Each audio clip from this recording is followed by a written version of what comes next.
Allah bestinya kata Ani.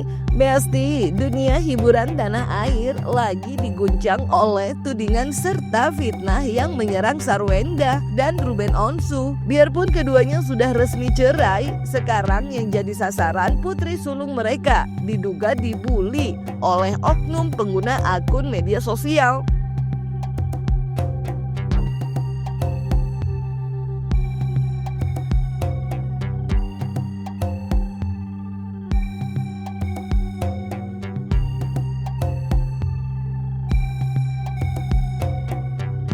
Nah, di tengah tudingan gak berdasar yang beredar liar, sebuah fakta pilu terungkap dari adik Ruben, Jordi Onsu. Dia ngebongkar perjuangan berat yang dialami kakak iparnya untuk memiliki sang buah hati melalui program bayi tabung. Itu juga alasan, kalau kalian ingat dulu Cici pernah harus 4 bulan di kursi roda, tidak boleh naik tangga. Nggak boleh. Tidak boleh turun kasur pun harus pelan-pelan selama 4 bulan. Karena proses bayi tabungnya. Iya, dan semua orang kan badannya beda-beda. Iya. Kebetulan badan aku emang mungkin lebih lemah dibanding orang Tapi lain. Tapi banyak memang mungkin yang kejadiannya kayak gitu. Nah ini berarti sudah langsung mematahkan bohong dan halusinasi bahwa ada orang yang mengaku sebagai ayahnya. Iya, bohong lah. Halusinasi? Iya, orang gue jadi rumah kagak kemana-mana, boro-boro gaul aja kagak.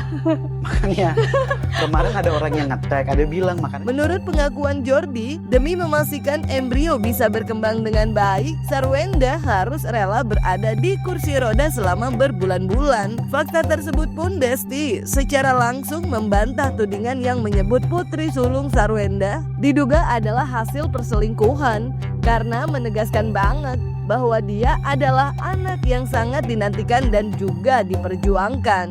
Nah, sehingga klien kami sudah komunikasi dengan kami, tidak akan tinggal diam lah ya, tidak akan lagi memberikan kesempatan dengan somasi terbuka ya. Kami akan langsung melakukan tindakan pelaporan ya. Tetapi untuk waktu pelaporannya kami masih koordinasi dengan klien.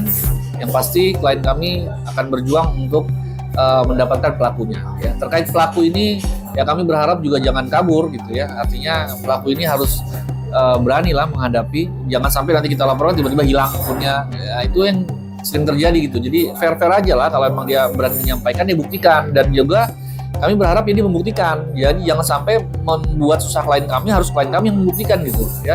Jadi harus dari pihak si terlapor nanti. Nah, seperti yang belakangan rame banget beredar, sumber fitnah terhadap Sarwenda berasal dari akun medsos bernama Vinarun. Dia menuding kalau putri sulung Sarwenda diduga bukan anak kandung Ruben. Gak terima dengan fitnah itu, Sarwenda ngamuk sampai ngamuk loh Besti. Dia juga berencana buat ngelaporin si pemilik akun ke pihak berwajib. Itu bisa ditanyakan langsung ke Pak Ruben begitu ya. Tapi kalau dari pihak kami, data dan alat bukti yang kami miliki akan kami sajikan kepada pihak kepolisian yang berwenang, begitu ya. Jadi kami tidak akan menyampaikan di publik sampai saatnya dilakukan penyelidikan oleh pihak kepolisian.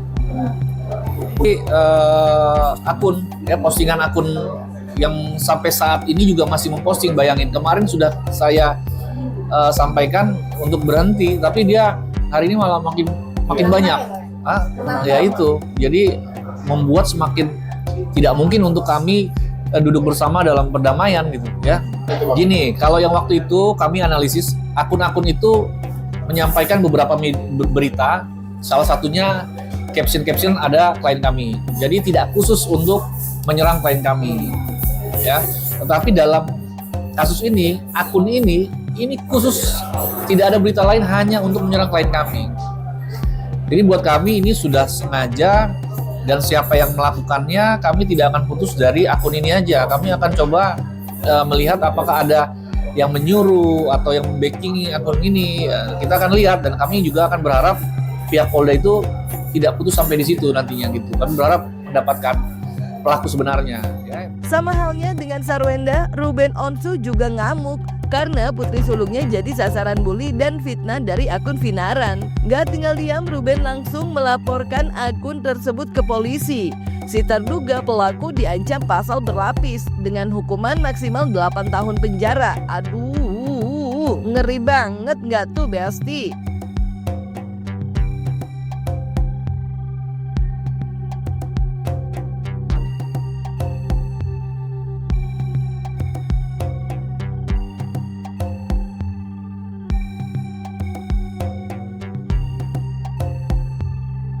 Hari ini laporan kita sudah diterima, ya.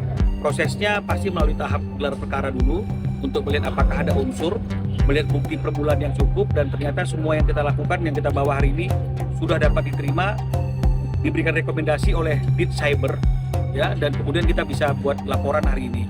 Nah, jadi ini bukti laporannya, rekan-rekan semuanya.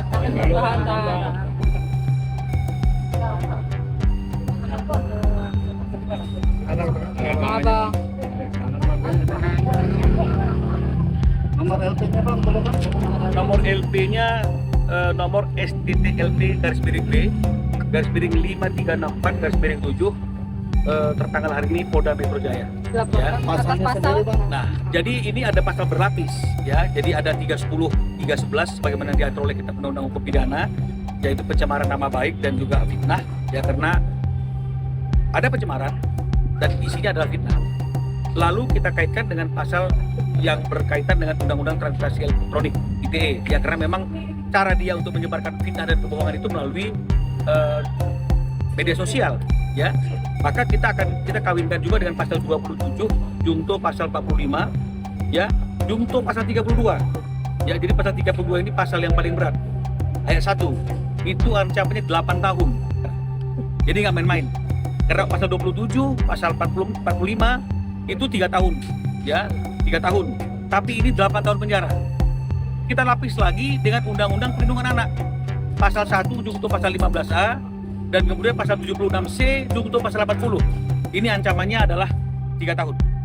Lewat akun medsosnya, Ruben juga udah spill si pemilik akun yang diduga seorang wanita bernama Vina Wiryanti. Apalagi setelah kasusnya viral, akun Vinaran mendadak private, bikin Ruben makin greget buat jeblosin dia ke penjara. Saat ditanya soal peluang damai, Ruben tegas banget bilang kalau kali ini dia akan terus lanjut sampai terduga pelaku mendapat hukuman.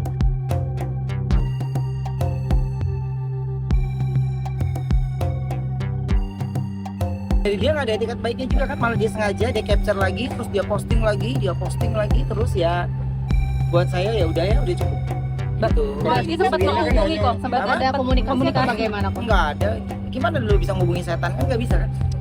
Ya kan ada caranya lain dia. Memang dia punya. Jadi kalau yang dibilang ini ada dia anak di bawah umur enggak? Bukan. Anak di bawah enggak. Diduga ibu-ibu ya Pak? Apa? Diduga ibu. Bukan diduga ibu-ibu udah bukan diduga lagi ibu-ibu. Ini kan Lagi dia nge-crop, dia sengaja dengan ngeditnya. Wah itu udah buat saya, ketika saya udah tegur pun dia malah makin sengaja terus kan nantangin setiap orang yang memperingati gitu. Jadi ya saya nggak mau sebenarnya kayak gini-gini, tapi ini udah cara yang menurut saya ya saya ngikutin regulasi yang benar, membuat laporan sehingga nanti pertemuan saya dengan beliau ya biar adanya di pihak polisi. Nanti mau ada orang yang ngomong udahlah maafin, udah gini, enggak, pokoknya intinya saya ngikutin kata hati saya gitu. Karena Tapi nggak berhenti sampai di situ, Besti. Di tengah kisruh yang terjadi, muncul sosok pria bernama Paulus Pinontoan yang ikut terseret. Soalnya dia diduga jadi sosok yang disebut selingkuhan Sarwenda. Melalui akun medsosnya, Ruben juga langsung kasih pesan menohok untuk Paulus. Pak Paulus, saya tahu betul bagaimana proses hamil dan lahirnya anak saya. Jelas jawaban Anda membuat situasi makin keruh. Ruben sengaja memberikan peringatan agar Paulus lebih bijak dalam berkomentar, apalagi dia udah menjadi orang tua. Coba tanya aja sama Sarwenda. Masalahnya waktu itu masa lalu belum jadi pendeta. Masa lalu kan itu belum jadi pendeta. Kena mental ya. Kalian kan tanya, kalian kan butuh jawaban. Ya, aku jawab kan tadi. Aku lagi mau nyanyi, tapi kalian tanya tiba-tiba.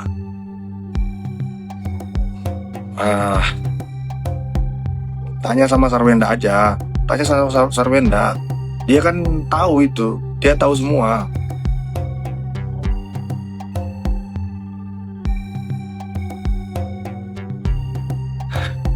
aduh juga ketemu terus aku orang penama lah kok orang itu kan masa lalu, kita bilang itu masa lalu.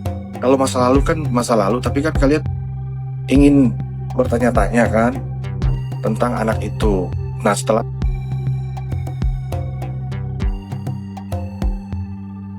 Selamat malam semuanya, saya ingin mengklarifikasi tentang berita yang beredar pada akun Vinaran.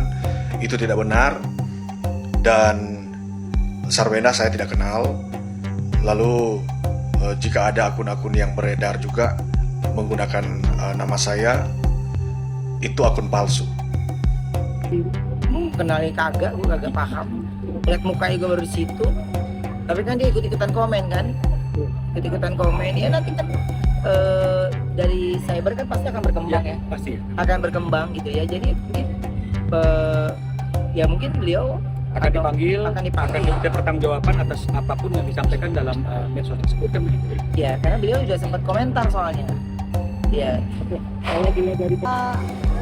Aku yakin Ayah akan melakukan hal yang sama dia lakukan pada saat Onyo waktu dibully. Jadi semuanya tertangkap dan biarkan Ayah kita bagi tugas. Aku menjaga mental anak-anak dan Ayah sudah pelaporan juga kan, dan semoga semuanya berjalan dengan lancar. Anyway Besti, yang juga bikin geger pernyataan dari kuasa hukum Sarwenda menduga kalau akun Vinarun bukanlah satu-satunya pelaku. Bisa jadi ada pihak yang memang sengaja ingin merusak kehidupan Sarwenda Cena. Apalagi belakangan ini dia kabarnya lagi menjalin kedekatan spesial dengan Giorgio Antonio. Waduh, kalau emang benar alasannya karena nggak suka dengan hubungan mereka, si terduga pelaku nih bener-bener udah keterlaluan banget sih.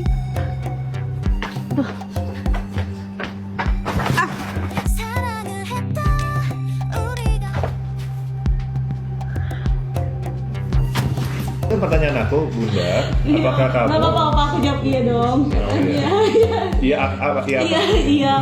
Iya beda dong. Bedanya? Kan kalau sama kamu kan lebih banyak interaksinya, jadi lebih banyak ketawanya gitu. Udah puas belum mau jawabannya? Jadi kesam-sam ya? Iya dong. Nah, kalian bisa dengar semua. Kalian dengar ya? Bunda kesam-sam. Udah aku kasih iya. Iya, Udah cukup. tolong kalian record juga ya, kalau dia bilang dia kesam-sam ya. Thank you. Ya kita tahu bahwa memang satu sisi kedukaan, tapi satu sisi klien kami kan sedang bahagia-bahagianya lah. Nah, mungkin pelakunya adalah orang yang tidak senang dengan kebahagiaan yang alami yang dirasakan saat ini oleh klien kami. Kebahagiaan klien kami kan anak, ya, dan yang kita tahu bahwa klien kami ini juga sedang bahagianya dengan seseorang kan gitu. Nah ini sepertinya ada orang yang tidak suka dan ingin merusak itu. Ya, itu membuat klien kami sangat tidak nyaman dan marah lah. Ya. Bukan cuma itu, Sarwenda juga belum lama ini kehilangan ayah tercinta untuk selama-lamanya. Belum reda dengan dukanya, muncul oknum yang bikin gaduh dengan fitnah kejinya. Apalagi sekarang anaknya yang jadi sasaran bikin Sarwenda gak akan mundur untuk kasih efek jerah kepada si pemilik akun lewat jalur hukum.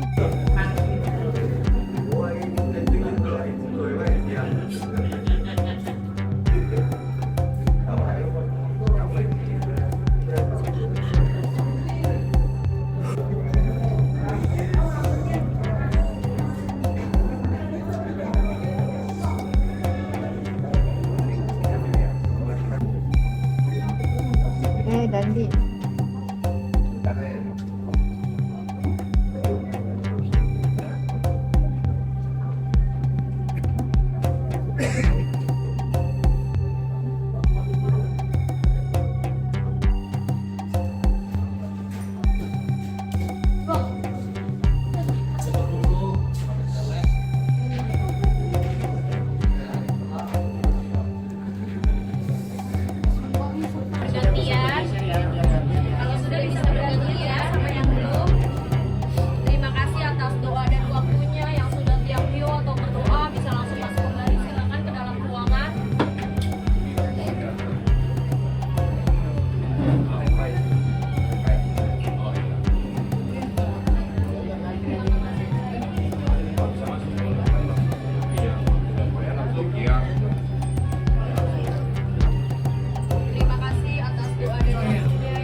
sampaikan bahwa akun ini baru muncul beberapa hari lah.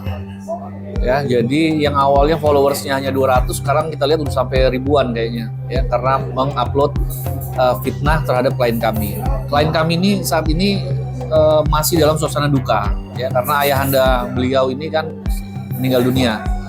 Dalam situasi duka ini, klien kami lagi-lagi dihadapkan dengan masalah terkait dengan fitnah terhadap anak. Klien kami kalau soal anak ini pasti akan all out, gitu, ya. Dan apa yang disampaikan akun ini murni fitnah, gitu, ya, dan mencemarkan nama baik klien kami. Dari kasus ini, pelajaran penting yang bisa dipetik gak lain adalah untuk selalu bijak dalam bermedia sosial. Jangan karena bebas bersuara, malah jadi bablas sampai melanggar norma, apalagi hukum. Anyway Besti, gimana pendapat kalian terkait langkah Ruben dan Sarwenda untuk memproses si pemilik akun secara hukum? Atau perlu gak sih mereka memaafkan sosok di balik akun Vinarun dan gak memperpanjang sampai berakhir di penjara? Jangan lupa like, subscribe biar bisa dapetin video berita kece lainnya cuma di Kata Ani Besti.